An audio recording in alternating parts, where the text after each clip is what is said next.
আসসালামু আলাইকুম প্রিয় দর্শক, আমি রুনা আক্তার। প্রথমেই থাকছে আজকের খবরের বিশেষ অংশের শিরোনাম। এবার শেখ হাসিনার সকল কুকর্ম ফাঁস করল ওবায়দুল কাদের, বললেন আওয়ামী লীগের ভবিষ্যৎ অন্ধকার, ফিরবেন বাংলাদেশে। দ্য প্রিন্টকে সাক্ষাৎকার, জুলাই হত্যায় অনুতপ্ত হাসিনা, বললেন রূপান্তরের নামে চলছে ছদ্মবেশী স্বৈরাচার, এবার ইউনূস সরকারের মুখোশ উন্মোচন করল শেখ হাসিনা। বিএনপি জামায়াতের তুমুল সংঘর্ষ, নিহত 2 হেভিওয়েট নেতা। এতক্ষণ শুনলেন শিরোনাম, এখন বিস্তারিত খবর। কলকাতার নিউ টাউনের বিলাসবহুল ফ্ল্যাটের 4 দেওয়ালের মাঝে এখন আর রাজনীতির মাঠ কাঁপানো সেই দাপট নেই খেলা হবে বলে হুঙ্কার ছাড়ার চেনা মেজাজ, আছে শুধু গুমোট দীর্ঘশ্বাস আর অনিশ্চয়তার চোরাবালি। আওয়ামী লীগের দাপুটে নেতা ওবায়দুল কাদের এখন স্বদেশের মাটিতে ফেরার জন্য ব্যাকুল, কিন্তু সীমান্তের ওপার থেকে ফেরার পথটা যেন কুয়াশার চাদরে ঢাকা। ভারতের আশ্রয়ে থাকলেও কাদেরের গলায় এখন ক্ষোভের সুর। যে ভারত বা আমেরিকার উপর ভরসা করে তারা তরি পার হতে চেয়েছিলেন, সেই মহাশক্তিগুলোর কাছে এখন আওয়ামী লীগ যেন এক ব্রাত্য অধ্যায়। ভূ রাজনীতির বিশাল ক্যানভাসে ইউরোপ আমেরিকার কাছে দলটির ভাগ্য এখন নিহায়েত এক নগণ্য বিষয় ছাড়া কিছুই নয়। কাদেরের সাফ কথা, শেখ হাসিনার একক শক্তিতেই রথ চলত, আর বাকি নেতারা দায়িত্ব ভুলে আরাম আয়েশে মগ্ন ছিলেন বলেই আজ তাদের এ পরিণতি। গত 23 জানুয়ারি দিল্লিতে শেখ হাসিনার সশরীরে উপস্থিতি বা অন্তত একটি ভিডিও বার্তার আশায় বুক বেঁধেছিলেন কর্মীরা। ভেবেছিলেন পাশা উল্টে যাবে এক নিমেষে, কিন্তু সশরীরের বদলে মিলল কেবল এক বিষণ্ণ অডিও বার্তা, যেখানে ডক্টর ইউনূসের ওপর ব্যক্তিগত ক্ষোভ ঝাড়তেই কেটে গেল সবটুকু সময়। কোনো দিশা না পেয়ে এখন কলকাতার আতিথেয়তা ছেড়ে কানাডা বা অস্ট্রেলিয়ার কনকনে ঠান্ডায় বাকি জীবনটা কাটিয়ে দেওয়ার ছক কষছেন নির্বাসিত নেতারা। তারা বুঝে গেছেন রাজনীতির হাটে তাদের গুরুত্ব এখন তলানিতে, কেউ আর তাদের নিয়ে ভাবার সময় পাচ্ছে না, এমনকি খোদ ইতিহাসও যেন মুখ ফিরিয়ে নিয়েছে। সংশ্লিষ্ট সূত্রে জানা গেছে কাদের আর ভারতের কলকাতার নিউ টাউনে থাকতে চান না, ফিরতে চান বাংলাদেশে, কিন্তু ফেরার কোনো উপায় দেখছেন না এই আওয়ামী লীগের নেতা। তার মতে ভারতের ওপর আমরা নির্ভর করে আছি, কিন্তু ভারত বা আমেরিকার মতো বড় শক্তিগুলো আওয়ামী লীগ নেতাদের নিয়ে ভাবছে না। আমাদের ক্ষমতায় ফেরানো তাদের কাছে খুবই নগণ্য ব্যাপার। ইউরোপ আমেরিকা এখন বড় বড় বিষয় নিয়ে ভাবছে, তারা আমাদের নিয়ে ভাবছেই না। এভাবেই রীতিমতো ক্ষোভ ঝরে পড়েছে কার্যক্রম নিষিদ্ধ আওয়ামী নেতা ও বাংলাদেশের সাবেক মন্ত্রী ওবায়দুল কাদেরের কণ্ঠে। আওয়ামী লীগ এখন ফিরতে পারবে না বলেও তিনি মত ব্যক্ত করেছেন। তার মতে হাসিনার শক্তিতে দলটি চলছিল, আওয়ামী নেতারা তাদের দায়িত্ব ঠিকভাবে পালন করেনি, তাই আমরা এই মুসিবতে পড়েছি, জানি না কবে এর হাত থেকে রেহাই পাব। সংশ্লিষ্ট সূত্রের খবর, কোনো দিশা পাচ্ছেন না পালিয়ে আসা নেতারা। এবার তারা ভারত ছেড়ে কানাডা বা অস্ট্রেলিয়ায় বাকি জীবন কাটানো যায় কিনা সে চেষ্টায় রত। অনেক নেতাই কলকাতা ছেড়ে একদম নির্বাসিত জীবনে চলে যেতে চাইছেন। তারা বুঝে গেছেন আওয়ামী লীগ এখন সবার কাছে গুরুত্বহীন, কেউ তাদের নিয়ে ভাবে না।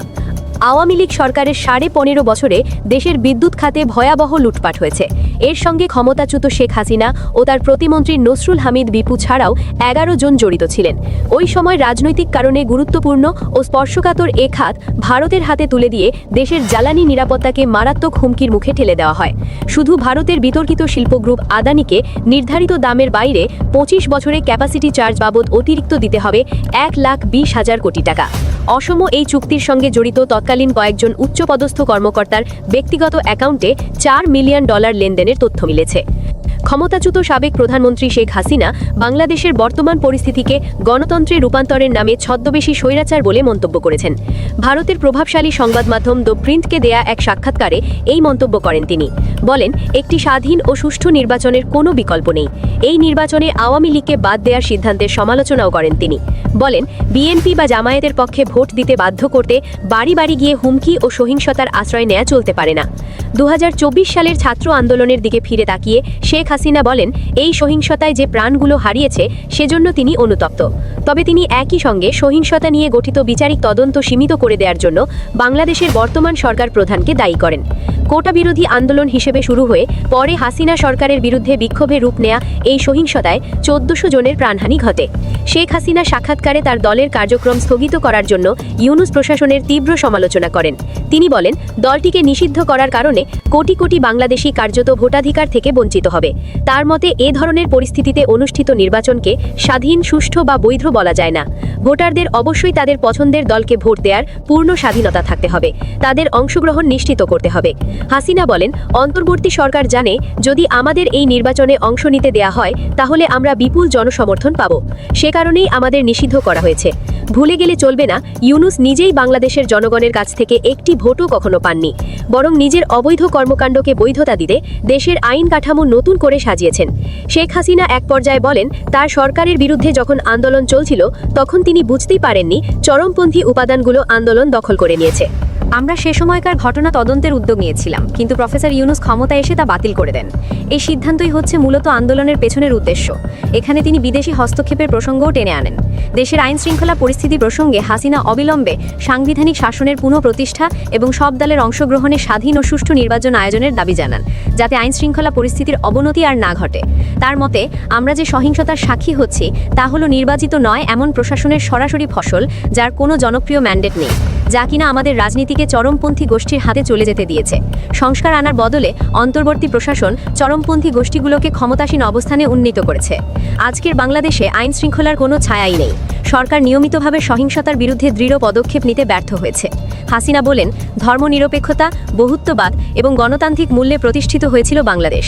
জামায়াতে ইসলামী ও অন্যান্য চরমপন্থী গোষ্ঠীর পুনর্বাসন আমাদের দেশের মূল কাঠামোর জন্য হুমকি। হাসিনা বলেন, এটি কোনো তাত্ত্বিক উদ্বেগ নয়, ইতিমধ্যেই তা দৃশ্যমান। তিনি আবারও উল্লেখ করেন, জামায়াতের উত্থানের সঙ্গে সঙ্গে ঐতিহাসিক সত্যের ইচ্ছাকৃত ক্ষয় হয়েছে। উল্লেখ্য যে ঢাকার আন্তর্জাতিক অপরাধ ট্রাইব্যুনাল শেখ হাসিনাকে মানবতা বিরোধী অপরাধে মৃত্যুদণ্ডে দণ্ডিত করেছে। বলা হয়েছে 2024 সালের জুন থেকে আগস্ট পর্যন্ত ছাত্র আন্দোলন দমনে তার সরকারের ভূমিকার কারণে এই সাজা। প্রচারণাকে কেন্দ্র করে বিএনপি জামায়াতের নেতাকর্মীদের সঙ্গে সংঘর্ষের ঘটনা ঘটেছে। এতে উভয় পক্ষের অন্তত 15 জন আহত হয়েছেন।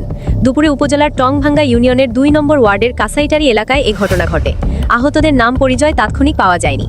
জানা গেছে, বিএনপি ও জামায়াতের সংঘর্ষ ও উত্তপ্ত পরিস্থিতি নিয়ন্ত্রণে ঘটনাস্থলে পৌঁছেছেন জেলা প্রশাসক ও রিটার্নিং কর্মকর্তা জেলা প্রশাসক এইচ.এম. রকি ভাইদার, পুলিশ সুপার মোহাম্মদ আসাদুজ্জামান সহ প্রশাসনের ঊর্ধ্বতন কর্মকর্তারা। পুলিশের পাশাপাশি কঠোর অবস্থান নিয়েছেন র্যাব ও বিজিবি সদস্যরা। পুলিশ সুপার মোহাম্মদ আসাদুজ্জামান বলেন, বিএনপি ও জামায়াত সমর্থকদের মধ্যে সংঘর্ষ হয়েছে। এ সময় ইট পাটকেল নিক্ষেপ হয়। উভয় পক্ষেরই বেশ কয়েকজন আহত হয়েছেন। এ সময় মোটরসাইকেল ভাঙচুর করা হয়েছে। আমরা ঘটনাস্থলে রয়েছি। এ বিষয়ে আইনি ব্যবস্থা নেওয়া হবে। দর্শক, আজকের খবর এই পর্যন্তই। আরও নিত্য নতুন খবর পেতে আমাদের চ্যানেলটি সাবস্ক্রাইব করুন, লাইক, কমেন্ট ও শেয়ার করে পাশে থাকুন। ধন্যবাদ।